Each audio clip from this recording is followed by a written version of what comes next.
Hi everyone, my name is Caroline Scarton. I'm from the University of Sheffield in the UK, and I'm presenting the paper Measuring What Counts, the Case of Rumour Instance Classification. This is a joint work with Diego Furtado Silva from the Federal University of São Carlos in Brazil and Kalina Boncheva, also from the University of Sheffield. Online rumors can be defined as circulating stories of questionable veracity which is apparently credible but hard to verify and produce sufficient skepticism and or anxiety. And then it is important to then verify these online rumors. The task of instance classification can then be defined as what is being said about a rumor. So for example, here we have a statement that the Amazon rainforest is the lungs that produce 20% of our planet's oxygen, and it is on fire with an image as an evidence for that. Here we have replies to that statement actually saying that the real lungs of the world are algae, and also that the picture used was taken by a photojournalist that died in 2003, so it cannot be used as evidence in 2019. We could also have people that agreed with the statement. So, for example, there is someone saying that France is doing better than Brazil with their forests.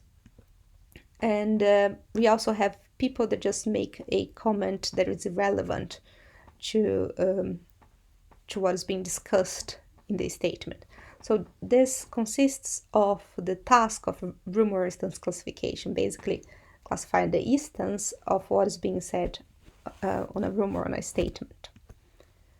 It is known that instance of replies can help in predicting veracity, and this can help both cases of automatic verification but also human verification, where journalists will be informed with the supports and denies, and then they would be able to take that into account when they are doing their own debunk of a rumor. However, automatically this becomes a four-class classification problem with classes support, deny, query, and comment. It is highly imbalanced, so there are much more comments than any other classes.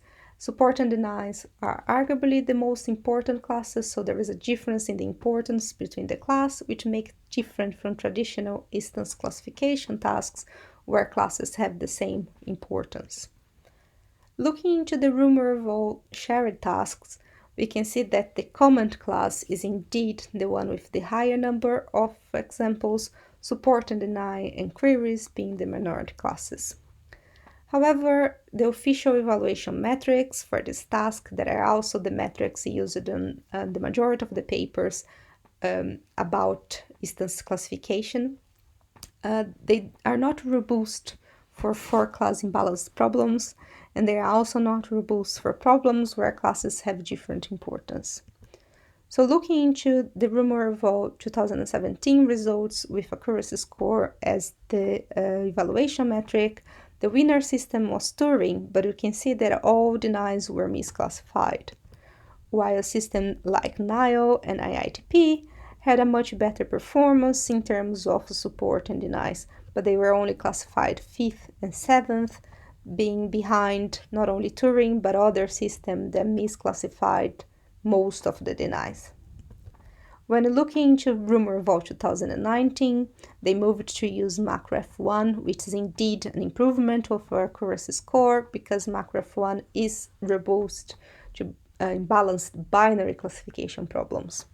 So when we look at the winner, we can see that BLCU does a good job in predicting support and denies, but the third place Event AI is considerably better, but it was still only classified as third place.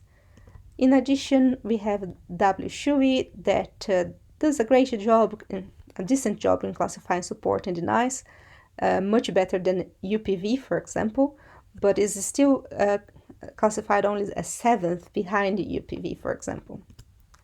So we need metrics that can evaluate this task and can take into account the fact that it is a four-class imbalance problem and the fact that you have different importance of the classes. So support and denies are the most important classes.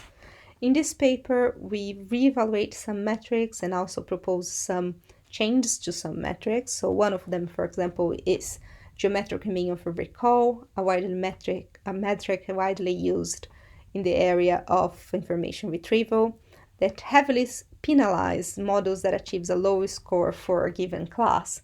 So, for example, the Turing system that achieved that underperformed completely for the deny class would receive a 0 GMR. Another metric that we study is a weighted version of the area under the ROC curve, where the ROC curve measures the relationship between recall and false positive rate, which is also known to be good for imbalanced data problems, and the weighted version actually gives different weights for each class. We also experiment with a weighted version of the macro F beta, where beta can be 1 and then be the macro F1, where precision and recall have the same importance, or beta can be higher than 1 and where we give a higher importance to recall. The weights that we used are empirically defined, so support and deny have the same weight, and query and comment have a lower weight than these two classes. I'm going to discuss a bit more about the weights later. There are the results, of course, for all the metrics in the paper, but here on this presentation, I'm going to focus on the metric that we believe performed the best. There is the WF2, meaning a weighted version of the macro F2 with high importance on recall. So when you look at the Rumour Eval 2017, the first and second system are NIO and IITP with WF2, as we expected, because the system are the ones that perform best on support and denies. Turing is then only ranked as 7th in this case.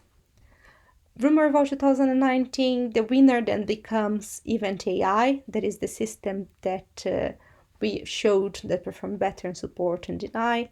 And then WSHUI becomes the 4th, being in front of all systems that actually underperformed on denies.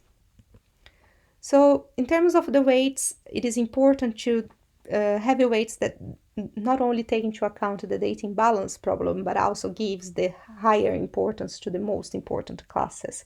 So for example, here we just used weights predefined by two systems on our WF2 metric, and these weights are only based on data distribution. So we can see, for example, that the class comment has a very low weight because it is the majority class, but also support has a lower weight here in relationship to query, for example, which is not what we actually want for this task. The effect of that is that the best system on 2017 is DFKI, and if you look into details, this system actually underperformed massively for support.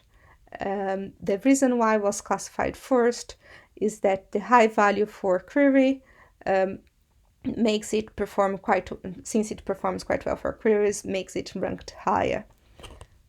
So in conclusion, we need evaluation metrics that take into account the task purpose. So the purpose of Rumour instance classification is to improve veracity classification, to improve Rumour analysis. So we need to have systems that perform best on the most informative classes, that is support and deny.